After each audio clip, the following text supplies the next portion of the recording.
we are very happy to be joined by one of the artists that we have on display here in the museum, who's been doing some art classes for us for a while, Matilda Wenzel. So she is a local artist trained in numerous techniques and mediums, and having her work challenge a viewer to think and interpret from a soulful place of contemplation. Thank you. Hello, my name is Matilda, and I'm super glad to be here. Thank you all for coming out. Tonight we're talking about the flow zone and how that can heal our nervous system. And usually the way that people get into the flow zone is through creative acts, and specifically activities is what induces the flow zone. Who all is familiar with what flow is? You can just raise your hand if you know. Okay, interesting. This is good. I can let you know some things. I love flow because it gives us all these chemicals in our brain, and so it can be kind of addicting. And so I have studied it as a way to get into the flow zone more. And we do see it for artists, especially because we're spending many hours creating, but everyone can experience it, and everyone does in some way. Even animals experience the flow. And yeah, so I'm going to start with some questions. And what I want you to do is think of the very first thing that pops into your mind. So, what's the first thing that pops into your mind when I ask, what brings you the most joy in life? And you can just keep it to yourself quietly, unless you want to tell us. And then the next question is, what is your creative outlet? And then if you don't know what the flow zone is, this question may not make sense, but what gets you into the flow zone?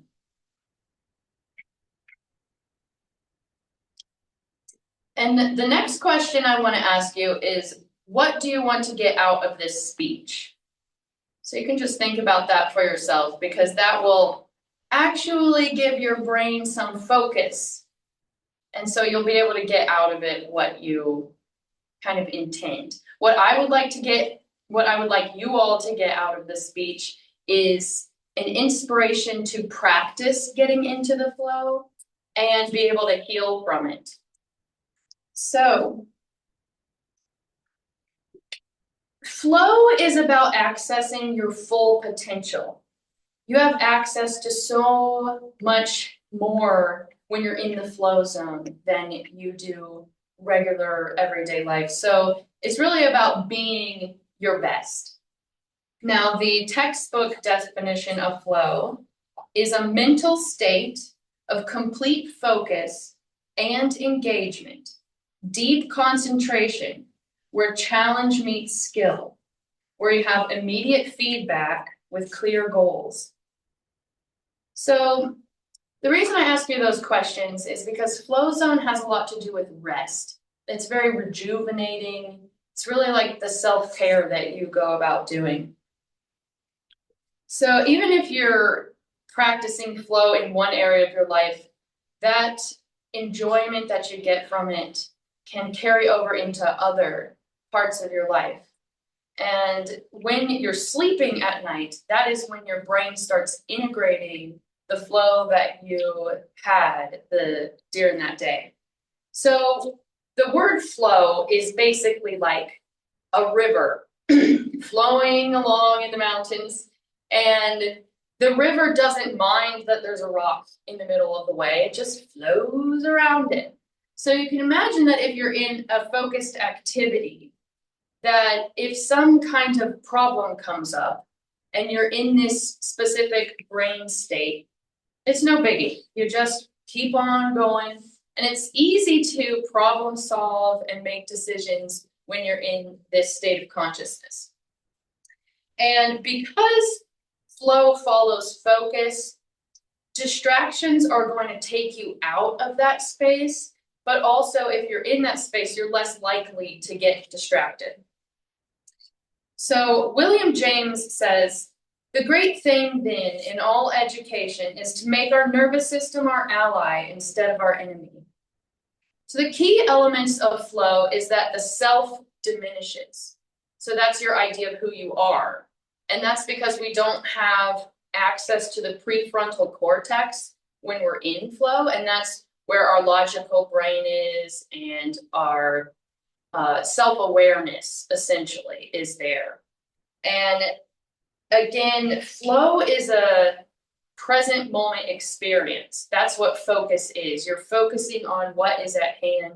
So you cannot experience flow if you're worrying about the future or the past, which goes back to that prefrontal cortex, where that is, there's some animals that don't have access or don't have a prefrontal cortex. And so they don't think about the past. They don't think about the future. So if you're in this flow zone, you're just going with whatever is in the present moment.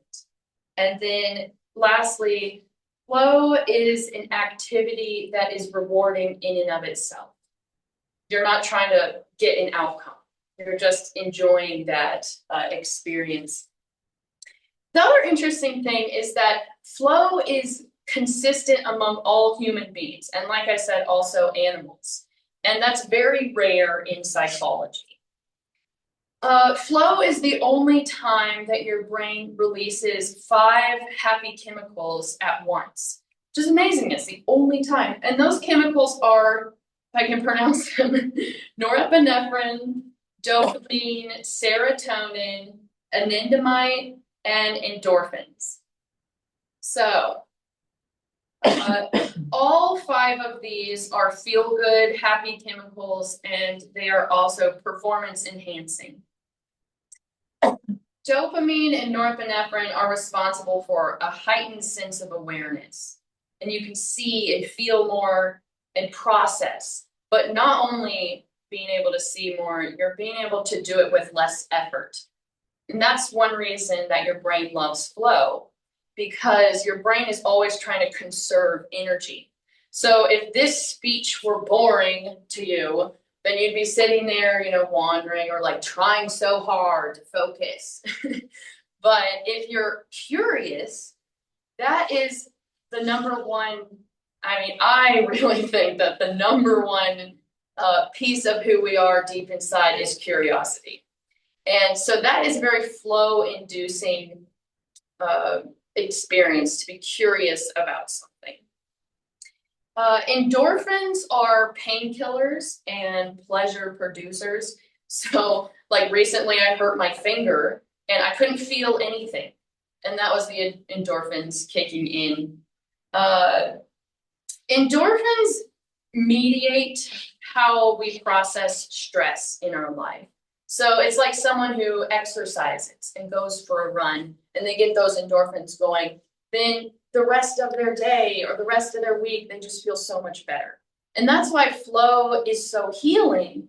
And it's proven that those who experience flow on a regular basis are some of the happiest and fulfilled people in the world, which is why it's good to go ahead and start up some kind of flow-based practice for yourself.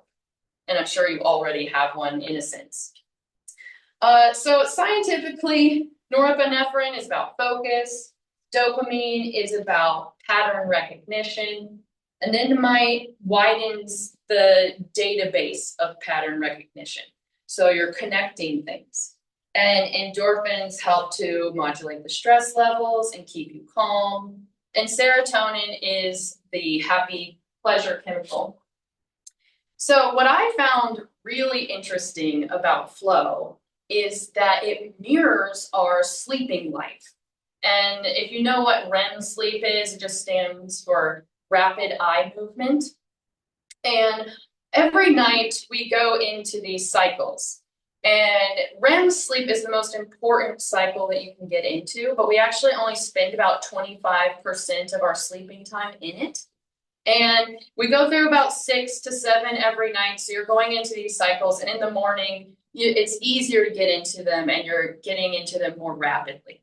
And the same thing can be said about the flow zone, that the more you get into it, the easier it's to get into it. And also the more you want to get into it, the more addicting it is. So your brain has these natural cycles that last 90 to 120 minutes. So if you do want to almost up level in your character, you can easily just give yourself an hour and a half every day. And sometimes you might have to tell your friends and family, hey, please leave me alone during this time. I'm just going to have this time to focus on my activity. Because say you get into the flow and then your phone dings, which you're not going to be able to keep your phone from dinging unless you turn it off. And so you want to just give yourself that time, because if that happens, then you're going to be distracted and kind of pulled out of the flow zone. And it can take either up to 15 minutes to get back into it, or you may not be able to get back into it at all. So drink some water here. Does anybody have any questions so far?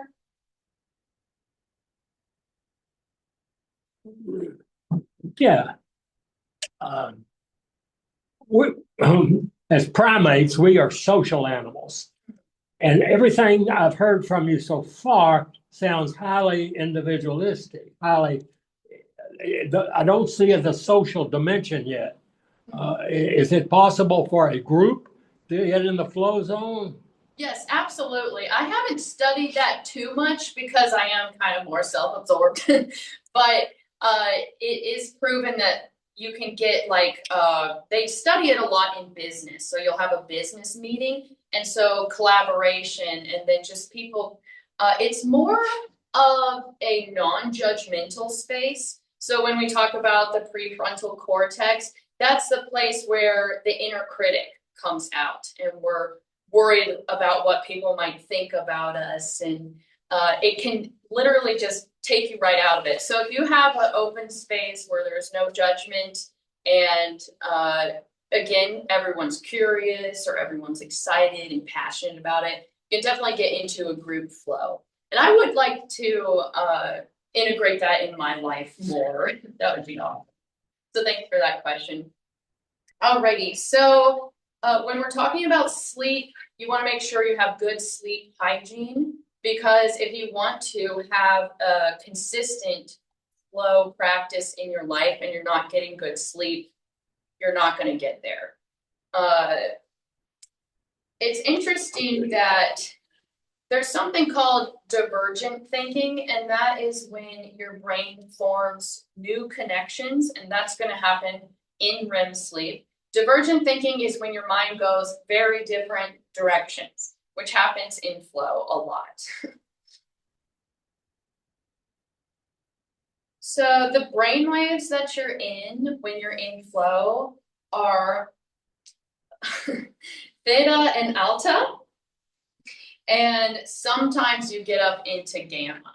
So delta is when you're sleeping and you're just knocked out.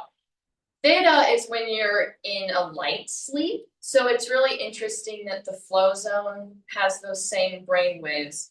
And you're very suggestible to information. That's why with hypnosis, which is essentially just affirmations and auto-suggestions, they'll have you listen when you wake up in the morning and right before you fall asleep.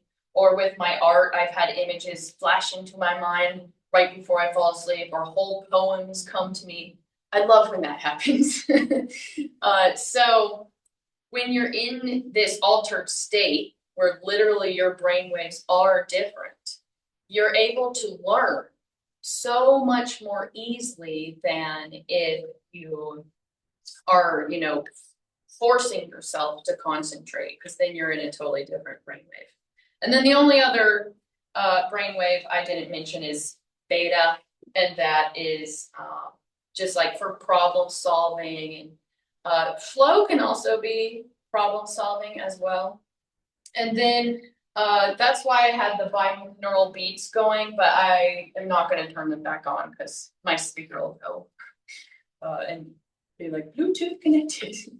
So if you don't know what a flow activity is you can do, I have a ton of ideas, but it would take a while to go through them. So we can go through them at the end if you want, but I will list a couple.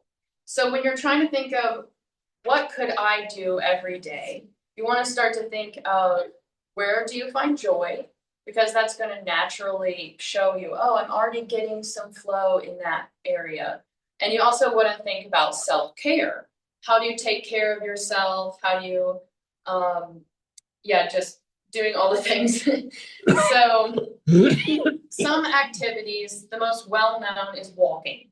Walking is so easy to allow thoughts to come to you and just to relax, and you're just getting in the rhythm of it. And all of that is really good to get into the flow, as well as meditation. Meditation's also really good. And then I'll just list a couple. Obviously, you can make art, you can exercise. Writing is really good for getting in the flow, as well as reading. You're just basically wanting to get your brain interested, get it firing. So the textbook definition of flow, personally, I don't really agree with, where it's the idea of challenge meets skill, because I find flow in so many other ways, and I don't necessarily have to be challenged to enjoy my flow activity. But you might ask, like, what is a challenge or what is a skill? And it's really your ability to tolerate anxiety. So like everybody's threshold is a little different, and you don't really want to try something that's causing you to be too stressed out, because fear or stress is going to keep you from getting into that flow zone. But someone else who has a higher tolerance is going to feel bored if they're doing something that's too easy. I do tend to lean towards easy stuff. That's what I like. If it's even some easy things feel too challenging. So I would just rather do something like a good example in art would be that, say that I'm really tired, but I haven't painted and I want to do something. I could just draw circles or swirlies, and that does it for me, just a little bit. And even if I do have a bunch of skills, it doesn't mean I have to always push myself up to that. So there's another thing about challenge, and that's the ability to delay gratification. And your cultural background comes into play, again, your energy levels, your comfort level. But the number one thing is your confidence. So the biggest contributor to something being challenging is how confident you are at it. Something I do want to mention is that flow-based activities usually do not involve screens. So if you're watching the news and it is harming your health, that could be one thing. Or if you're scrolling, these things, it is proven, studies they've done, that they can worsen existing mental illness. They can increase panic, worry, jealousy, fear of missing out, and a negative self-concept. They lead to irritability, lack of productivity, poor concentration, mental fatigue, cognitive overload. And that one, cognitive overload, is worth mentioning because sometimes I could go all day just listening to lectures on YouTube. But by the end of the day, I could be a little bit more on edge, perhaps, because my brain has just been processing so much. So if someone's listening to videos, scrolling on their phone, doing all these things, then that is where you want to just scale it back and go more into meditation, have some silent time. So studies have found that the more time we spend scrolling on the phone, the more dysregulated our sleep is. And part of that does have to do with the lights. If you're looking at that blue light before you go to sleep, it is changing the chemicals in your brain. And also when you wake up in the morning, that blue light is not the same light that the sun gives you. So if you are working on your circadian rhythm, you want to go ahead and look at the sky as soon as you wake up and eat protein, and that's going to boost your circadian rhythm. So again, it's addicting. There's emotional desensitization, and it can impair executive functioning skills such as memory, planning, and decision making. So we all are creative in a lot of ways, and it doesn't have to be making art. It can be just having fun, nurturing, fixing things, mending and tending, things that need to be done around the house. It can be inventing and experimenting, even working puzzles and taking risks and making mistakes. If you're looking to induce flow, what you want to do is a couple of these things. In one study, they found that what differentiated a professional singer from an amateur was their heart rate variability. So the professionals actually had a higher heart rate, and that's just your body's getting excited. So if you want to induce flow, you can do some jumping jacks and before your activity. Whenever you get chill bumps, chills down your spine, that's activating what you're passionate about. So you can listen to a beautiful song or something that really matters to you, read a poem. Let's see. So again, we're talking about curiosity, and basically curiosity is focus for free. And focus is what gets you into the flow. So one way that can be very helpful is to imagine yourself getting into the flow, and just beforehand, sitting there, imagining what it would feel like and how nice it would be. And what that's doing is getting those chemicals in your brain ready, and specifically dopamine. Dopamine is like a emotionally happy feeling. And you don't really get dopamine from actually doing an activity, but from the anticipation of it. So you're very excited about what's going to happen. And so that's where visualizing ahead of time can be very helpful. Now, there are 22 triggers for flow that they found in studies as of 8 months ago, but there's likely many more. And some of these, specifically the biggest one, is your attention in the present moment. If you're rushed or stressed, it's hard to get into the flow zone. You really want to focus in the present moment. And another thing is novelty. Your brain loves things to be different. So if you go to a new environment, such as going out to a coffee shop or walking somewhere you've never walked, you don't need a fancy vacation, but a fancy vacation will do it. Essentially, you can use flow to go on vacation instead if you want. Let's see. There's unpredictability and risks and mistakes, complexities and patterns. These things also get your brain thinking and can help you get into flow sooner. A way to stay in flow is to eliminate distractions. You can set yourself a goal, avoiding multitasking, leveraging your motivation like passion, curiosity, and purpose. Can be proactive, getting good sleep, eating well. You can have your tools ready. So if I'm going to go do my art, it's best if the space is already organized and the tools are already out. You're really trying to take away any barriers to starting your activity. If you want to go for a run, have the running shoes out. So you definitely want to relax, so breathing deeply, anything like that will help you get into the flow. A really interesting thing about flow is that it will help you generate ideas.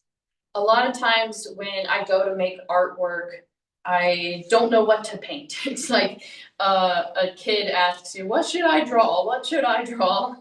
That's like me as an adult. What should I draw? So usually when I start to draw, I draw a little swirly, and then I instantly start coming up with ideas, and that's just those chemicals starting to fire. And annoyingly, usually the swirl is now in my way. It's usually like this annoying little thing in there.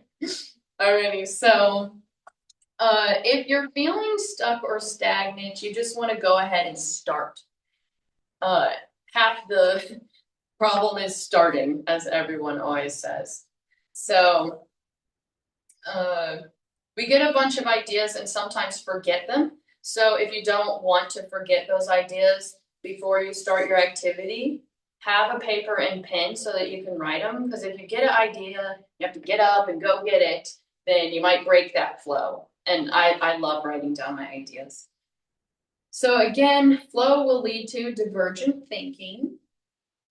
There's something called the medial prefrontal cortex, and that is the part of the brain involved in making decisions. It's also involved in self-expression and goal-oriented behaviors. So that part of the brain is turned up. And also the lateral prefrontal cortex brain's areas are simultaneously turned down. So that allows for novel thoughts and behaviors that emerge uninhibited. And it's unfiltered creativity. It's the inner critic is gone. So you're allowing for all those wonderful emotions, decisions, expressions to come out, but then you also don't have your second guessing of yourself in the way, which is very helpful for all areas of life, really. And that's why it can be very healing for people to experience flow, because it boosts your self-esteem and it teaches you how not to always be self-critical and wondering what people think of you or even what you think of yourself. So another reason that flow is super healing is because it does take you away from yourself. It's kind of like if you're at the top of a mountain and you look out at the view, it's this awe-inspiring feeling. You're like, that is essentially those same chemicals in the brain. And you feel small and you forget about yourself there. It's like an astronaut, if only I could be an astronaut, looking down on the earth. I mean, that's gotta make you have some really wild thoughts, and you just kind of forget yourself, essentially. You can get lost in singing a song, or lost, I often get lost painting, and that's where we get people saying, I didn't make it, I don't know where it came from. And a lot of people say it came from the muse, it came from an outside agent. And that's just because we're not really connected at that time to these labels we've placed on ourselves, the expectations that other people have of us. And I always call it a divine download. If you go into the basement, there is some artwork down there, and I actually titled one Divine Download. And there's another one down there that talks about kind of drawing all of your power back to you. So I'm kind of getting ahead of myself a little bit, but essentially that's like fragmentation. So if you need healing, what happened? And it is these pieces of yourself that you have cut off. It's like a mirror shattering. There's so many pieces to ourselves. So when you get into the flow zone and you're accessing that full potential you have, you're really accessing these pieces of yourselves that were hurt, and you're healing those, and essentially like with trauma. And we are the only people who can say what is trauma for us and what is not. Nobody else can experience what it's like to be in your body or in your brain. And so if you say, this was traumatizing, and another person thinks, that's not traumatizing compared to this, that, or the other, it's really up to you to decide. And trauma is just when something affects your body and changes you in some way. It has a lasting impact on you. So there's something called the default mode network, and that is where you're very internally focused. And so you're using that network when you're meditating or daydreaming, but not if you're filling out an application or doing taxes. The default mode network, it takes away that overly self-conscious place. The word ecstasy comes from the Greek, to stand outside oneself. And so ecstasy is kind of how you would imagine being in the flow. And again, it goes back to people have always had this understanding.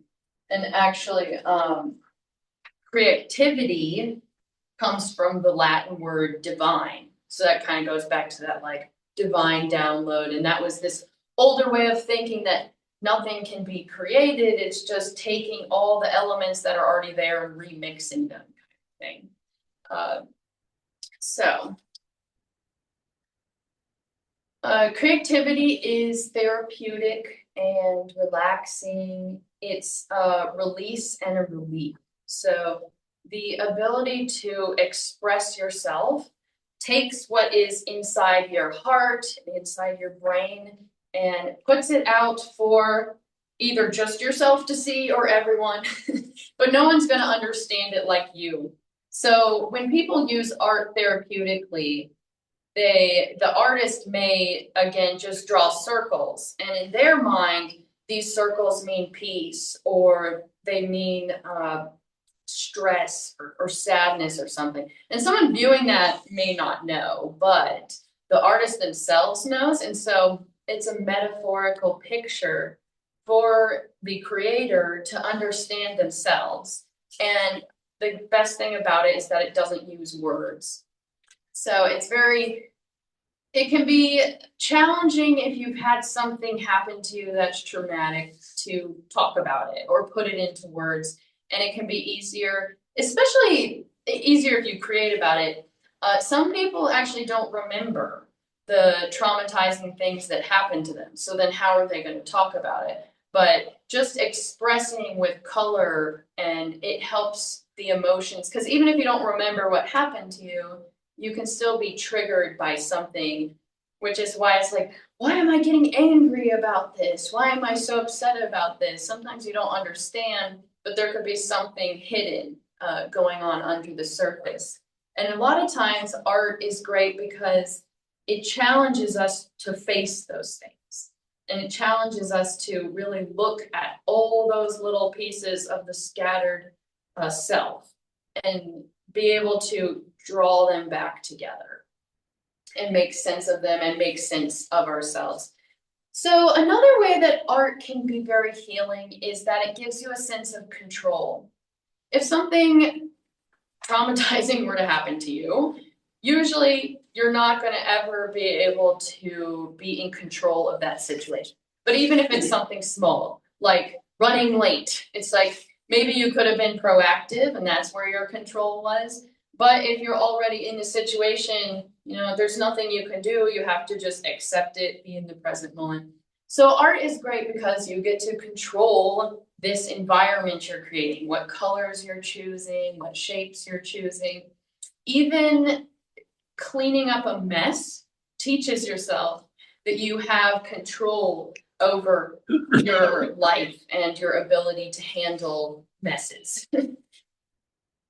So the best thing that art can do for healing is connect us to our subconscious mind, which again is like the flow zone, where I say that you're getting into that state akin to sleep, right before falling asleep. We're just kind of like, moseying around.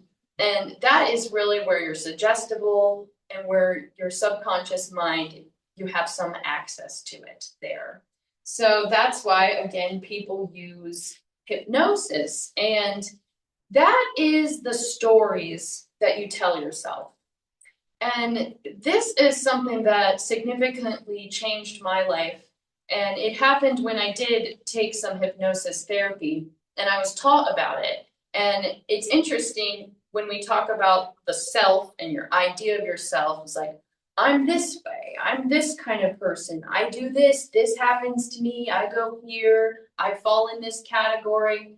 But your mind has the ability to imagine, and it can literally imagine anything. And so simply by changing a story that you have about yourself or your circumstance, you can actually change your whole perspective, your whole behavior, and all your actions. So a simple example would be like, What if I said like, nobody likes me, life is so hard, and changed it to, actually, I'm a pretty enjoyable person to be around, I'm agreeable, I have a lot of friends, and like there's challenges in life, but I can handle them. So you can get really complex with these stories, or you can keep them nice and simple. Again, when we talk about no judgment, art can be a great place to uh, experience whatever emotions we have without judgment. And if you're bringing it, I'm trying to think how you would bring it into other experiences. But again, it's that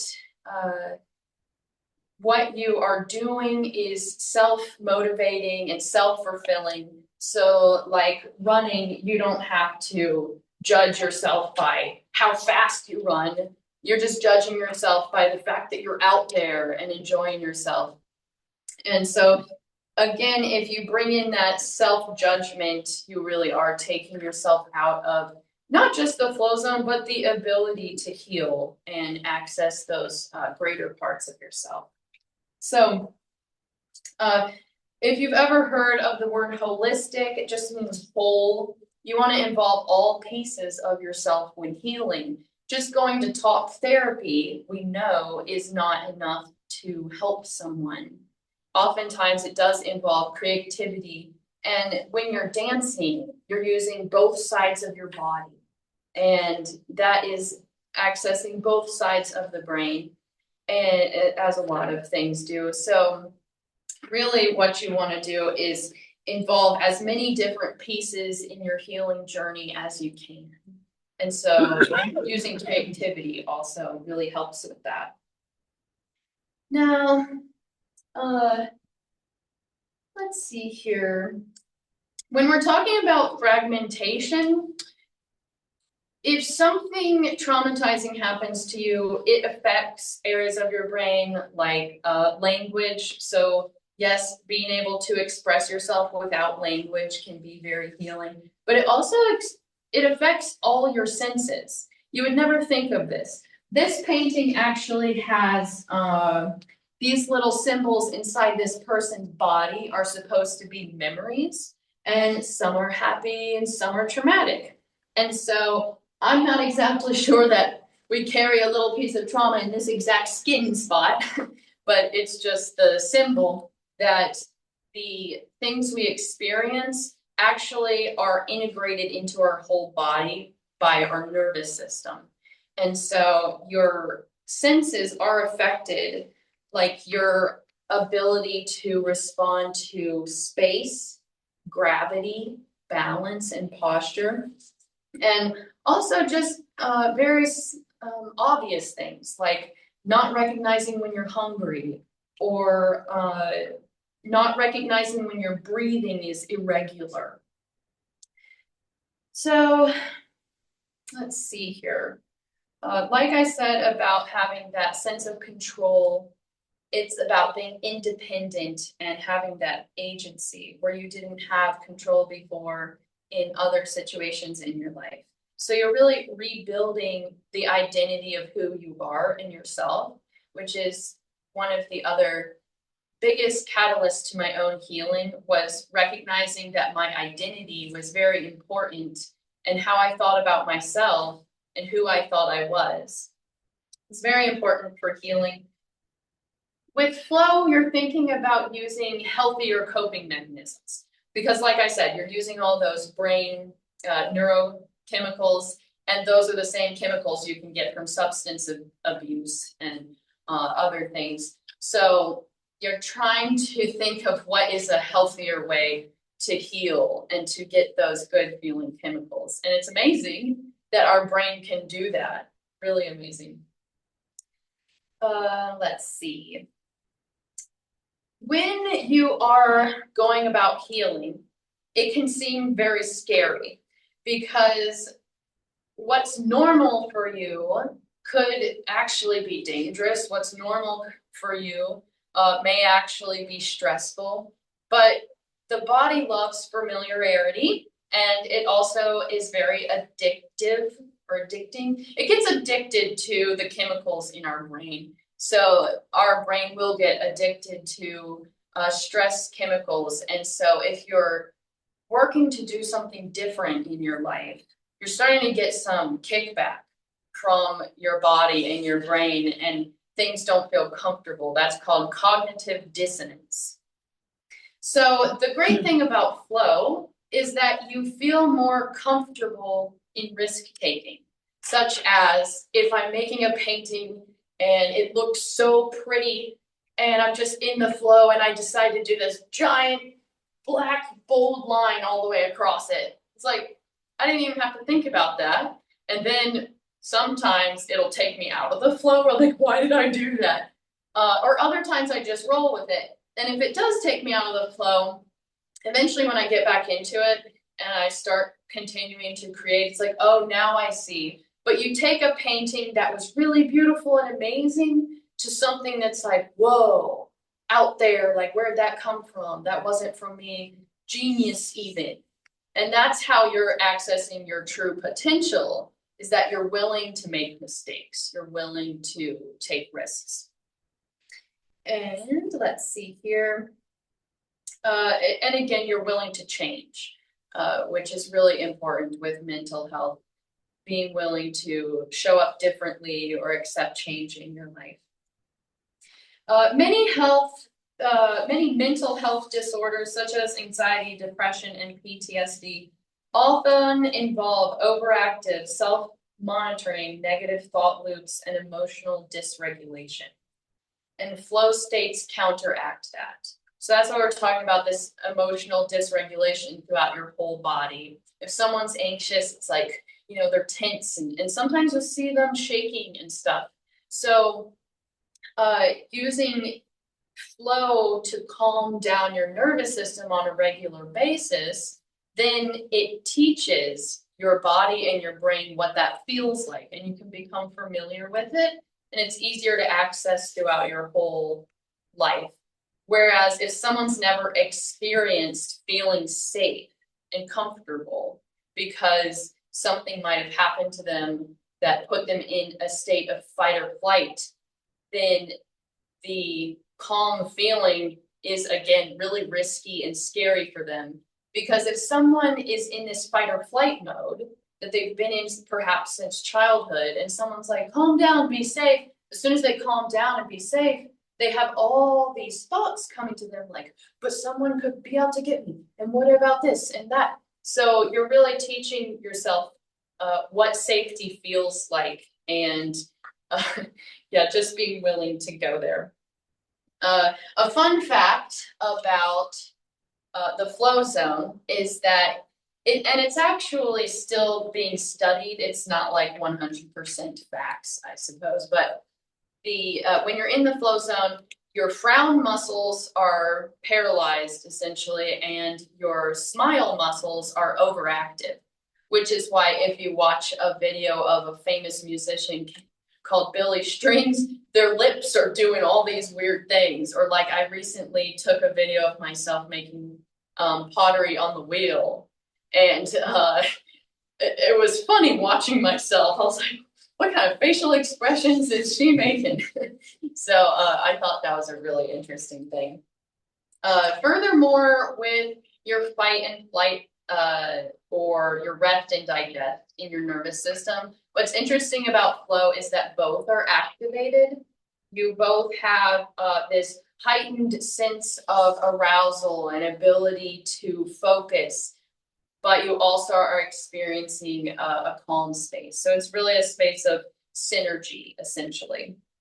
And then, just so we have a little time for questions, the last thing is the time element. Again, it is about being present in the moment. And that's why a lot of people experience this timelessness. Again, like the prefrontal cortex, the past and the future. And so if you do want to get into flow, and this is the area that I'm challenged by most, that I practice, and I've been practicing for so long, and that is just going slower and resting more and not rushing too much and part of the reason I rush so much is because I have so many ideas because I am in the flow zone so often. I get so many ideas and I want to keep doing all of them. But resting and getting into that REM sleep, of course, is very good for the flow, but also just resting throughout the days, taking a segment of just sitting down in between activities or choosing not to look at the phone all the time. Maybe don't turn on your phone till 2 p.m. or something, or don't scroll the phone if you're just sitting and bored or something. Just let your mind wander and daydream. And then you can also set timers if you have a hard time focusing. About every 30 minutes, you can set a 5-minute timer. To me, I think that would kind of distract me from getting into the flow zone. But for other people, it can be really helpful to, it kind of gives your brain a sense of, I don't have to focus forever. And so you gotta let go of that sense of time because you know you're gonna get a break soon. And so again, time is manipulated by the things that we do to fill it up. So if you're waiting in a line, it's super slow. And this is just to remember that time is our greatest gift and responsibility and our greatest resource, and to be very careful about what you use your time for. And so yes, thank you so much. And if you've got any questions, we've got a few minutes. Yeah, Oh, would very you nice. tell us about your art? Yeah, so this one I brought, it's called Get It Out. And that is probably one of my darkest paintings. And it's just about whatever you're feeling, it doesn't have to stay inside of you. You can get it out. She's being really forceful and scary, but that's what that one's about. You don't have to be so forceful and scary. I'm doing a series about the mind, and so I'm doing like memory and reason and perspective. Perspective is downstairs. This one's memory. That one's reason, and there's imagination, and there's so many. But yes, like I said, that's like the memories in the body, and then just time in general. I mean, it's really open to interpretation. So this is like the spiral of anxiety with the ladder to get out. And then here's a scale of the heart and brain on the scale. And this is the right and left side of the brain. The throne room is kind of like your identity, like who's on the throne, who do you answer to. Compasses, like the compass and the weather vane are kind of like chaos to me, because in my mind, they're going all different directions. And so that's kind of like, if you're reasoning, it's like perhaps you'd just be better off to stay right in the middle than to go all the different directions. So that's it in a nutshell. I do have really detailed descriptions about these on my website as well. A term I've been seeing lately, here and there, like Parade magazine type sources, mindfulness. Can you distinguish between your flow and that, please? Are they the same? I'm not too versed in what mindfulness is, but I've studied it a little bit. Sometimes it can get into like spirituality, but also mindfulness in my understanding is that you're aware. It's more like awareness. So like flow is more focus, and you're using a specific activity to focus. Whereas mindfulness, it's really metacognition, which means thinking about thinking. So you're aware, like I'm aware that I'm here right now doing a speech. If I were to yell at someone, it might seem that I would be unaware of what I was doing because I've kind of lost sense of myself. So mindfulness is really good if you have mental health problems, because you're able to think about like, oh, I just said something really self-deprecating. Maybe I should take that back and use a better vocabulary word for that kind of thing. That's my understanding. If I'm trying to thread a needle, Yeah. I'm moving my mouth. That's interesting point you Oh, made. yeah. And I'm not thinking about the politics of the Middle East. I'm not thinking about anything Good enough. but that. Now, am I in the flow? Probably. Because you're focused. That's the question. Is it effortless? Because the flow is very effortless. Like if you're getting frustrated, then you're coming out of the flow. I'm But if not you're frustrated, but I like, just know exactly what to do, how to do it, but I have to pay close attention. Mhm. Am I in the flow? I think if it's easy and effortless, then yes. See, Okay. you've been doing it all along and No, I didn't know didn't it. know, see? Well, how can if everyone is in the flow at the same time, we have chaos, don't we? I'm not sure about that. Well, What do you mean? On my way home, I go back to a four-way stop, and there's a lot of traffic. I don't want these other people to be in the flow and unaware of the opinions of others. I want them to be desperate for self-esteem and try and do the right thing in the eyes of others. I Yeah. don't see how society can tolerate everyone being in the flow very often at the same time. I guess this goes back to my original comment about the social implications of the Yeah. individualistic flowing. I think that I experience flow a lot when I'm running around town putting up my artwork. And because I'm so excited about putting up my artwork, I tend to be in a good mood instead of like, running errands, maybe not so much. And so then when I meet people and, if I'm not rushed or something, I can have a conversation with them. So it's more like community where you're talking and just enjoying each other.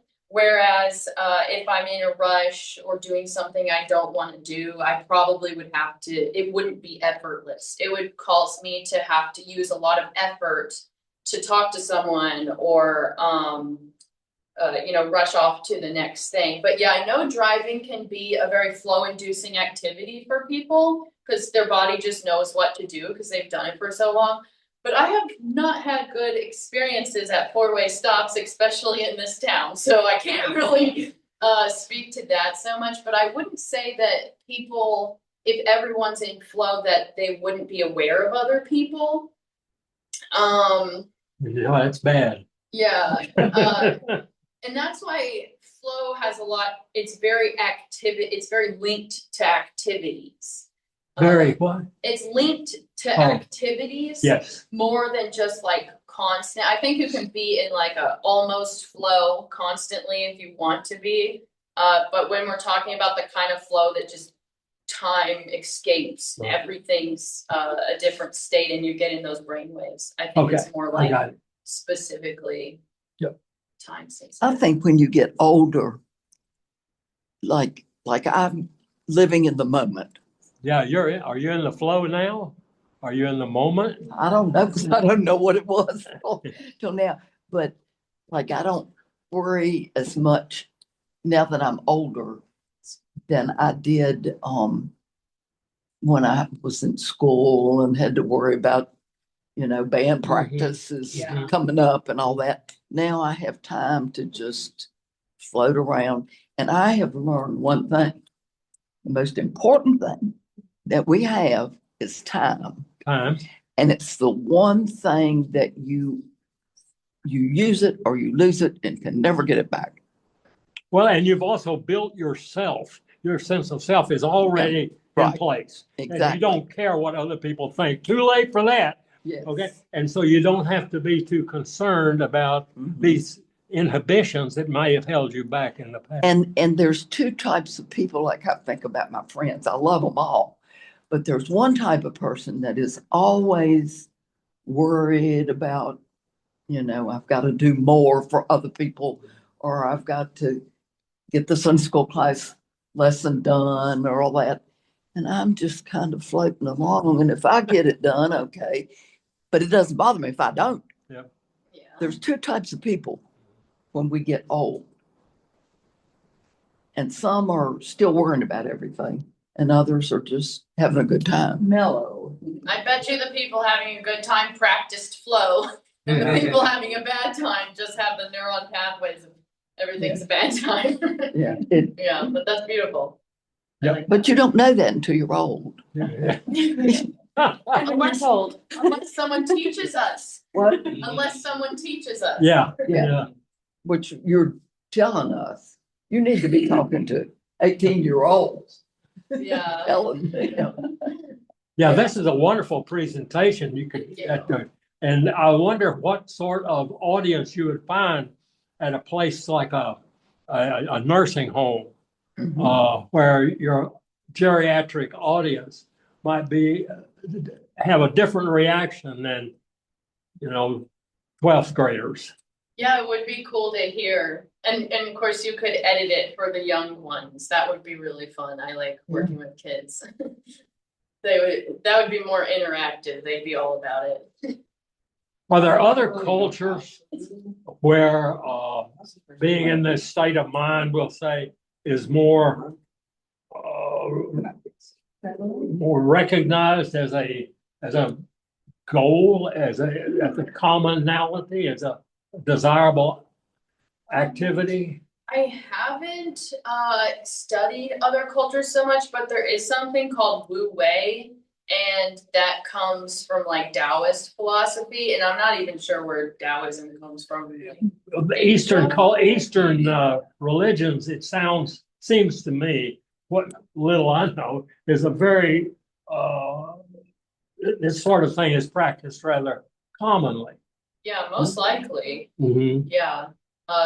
It is definitely a matter of like getting in touch with yourself, which over here is not often encouraged. Yeah. That's true. We think Yeah. we've got to run around and do what everybody else is doing.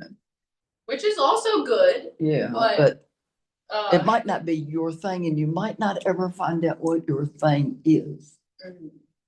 You're too busy focusing on doing what other people's things Right. are. Yeah, and also talking about that part where you are feeling small because you're in that euphoria of like beautiful nature or something, that can actually induce in you a willingness to want to help other people. So that's coming more from a real place versus like, I don't know the word where you're required to do something. There's a word for it. Obligated? Yes, Yes. that's the word, obligated. I don't like obligated. I like music a lot, Mm. but I just, whatever I'm doing, I make sure I do it with love. Yeah. Do it with love. That's beautiful. Thanks for sharing. It's awesome. Well, thanks so much for coming. Thank you.